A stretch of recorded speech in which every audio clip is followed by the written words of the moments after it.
Well, I'm going to take and replace this light here with this light fixture. This is a LED light fixture. This actually has an LED light put into it, but come back here. It's actually cheaper for me to buy the whole receptacle that's LED than actually buy the bulb separate. So I'm going to replace that one out here with the other one, and when I take this off, I'm going to take the bulb out of that one and put that up in my steaming light up there, because that's not LED up there. Now I'm not going to go through the process. I just have to take this off, take these screws off, cut the wires, mount this other one back on, connect the wires, and hopefully that'll work. So it's really not much to watch, but I'll just show you after I'm done if it worked or not. Okay, it's done. You see the light's working.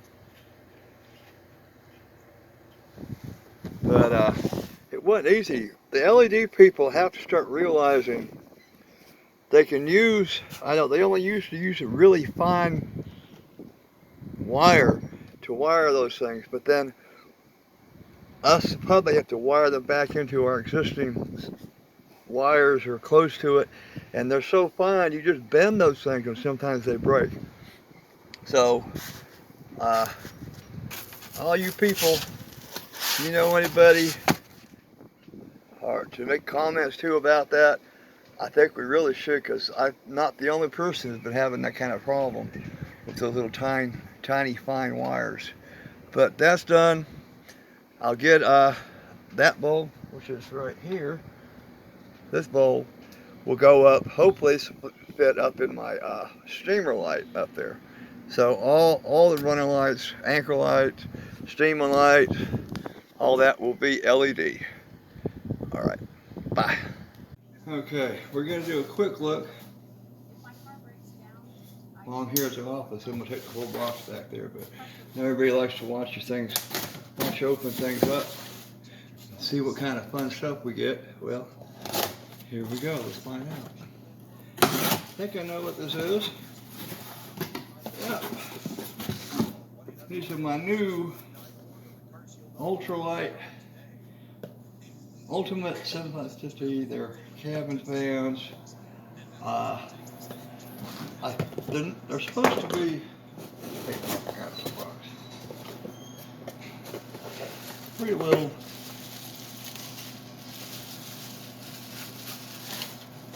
Little fans. It just has a mount like this.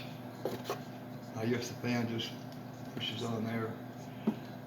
But I'm gonna swap this connection out. I'm gonna use the, on one of them anyway, I'm gonna use the grip that I have on the other fan in there that I can take and move it around, clip it in different places with one of them. The other I'm out in the back. And I'm going to end up putting on the one in the front anyway. I'm going to put a cigarette lighter connector on this front one to be able to plug it into my thing right there. But basically, that's what it is. I know it's late in the season, but it's never too late to get a deal on something. And that's why I bought these when I did, because these were a little over $40, which doesn't sound cheap for a fan, but for a quiet boat fan, that's a pretty good deal. Well, that's it. I have to go conform this to my other thing so I can move it around the boat easily. Well, I Frankensteined it a little bit. Pieces of one thing together with pieces of another and other pieces, but it all works really good. That's so much quieter than the other one. It blows a good bit of wind. Let's see, that's low.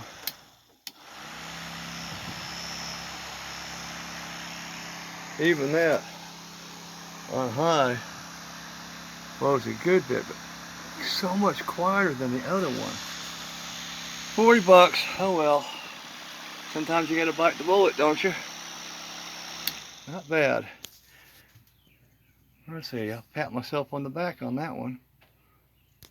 Okay, I'm working here in kind of cramped quarters back in here in the half berth to install. We'll take this one out. This is the old solar charger. And then I'm putting this new one on. This is the one that's a little better charger, and it has the amp readout going in and going out. So I have to do that. First I have to put these connections into these little tiny slots in here. So what I'm doing is I'm going ahead and putting in on these clips that'll fit in there really nicely, and I'll put them in there good and tight up inside there. Clamp them down instead of trying just to fish the wire, which the wire won't go in half of that. So then I'm gonna get that, put it all on. Of course it's nighttime, so there's no power coming in, but there's definitely juice to the battery terminals. Have to be careful with those because they will spark. So I got all my tools, got my end fittings, got my tool, crimping tool, screwdriver, pliers, a little flashlight if I need it, and I'll just go from there. Like I said, I'll attach all these first, and then I'll mount this up in this way. Can you see that? Probably not. It's kind of dark back in here, but I'll show you when it's all done, or unless I have trouble at some point, then I'll show you that too. Okay, it's all installed, and that's what it looks like. It's off right now, but it's still reading the voltage of the battery, which is teetering between 12.8 and 12.7. There is a little bit of load on it. Let's go ahead and just press this on.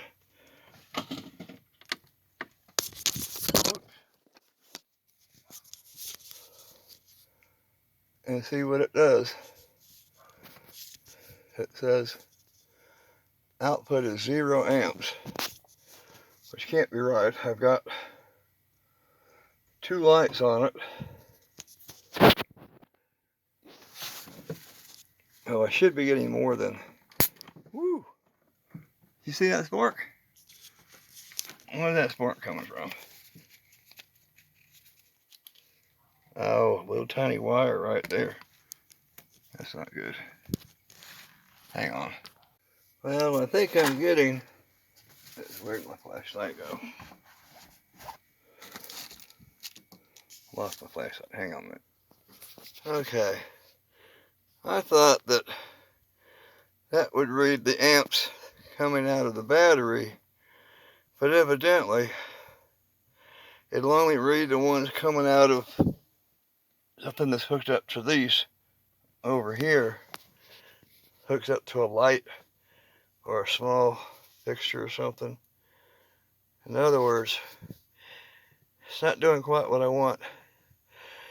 But hopefully, when the thing comes on tomorrow, it'll read the amps coming into the solar charger. If it doesn't, this is no better than the other one I had on there.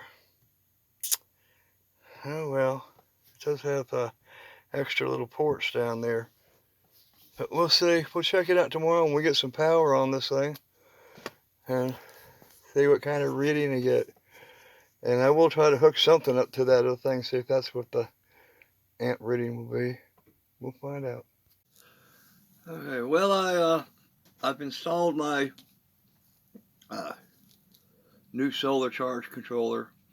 I've got it because it had input amps and output amps.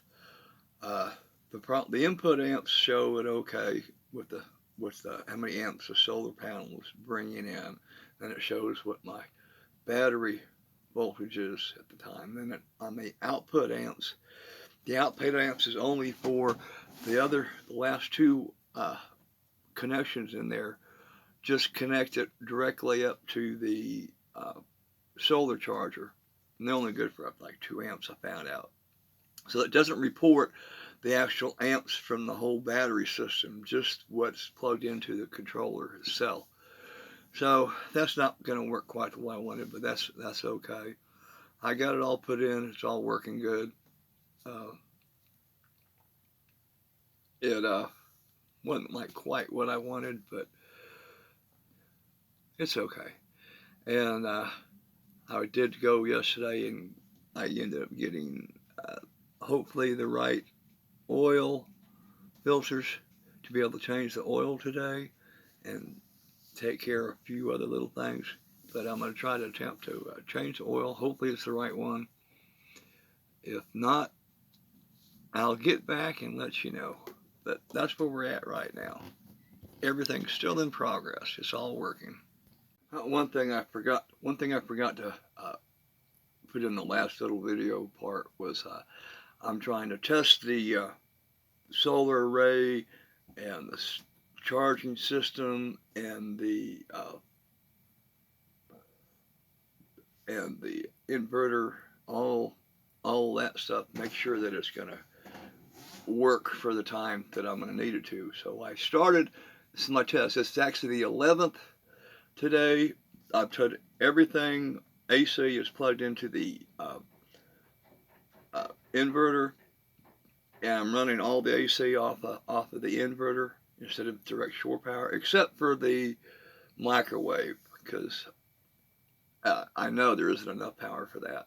But I have the refrigerator plugged into it, and all that, like I said, is running through the inverter, which is running through the batteries, which is being supplied by the solar charger. And I'll give it a test. The one I had before, just the 2, was able to last for almost 3 days, I think.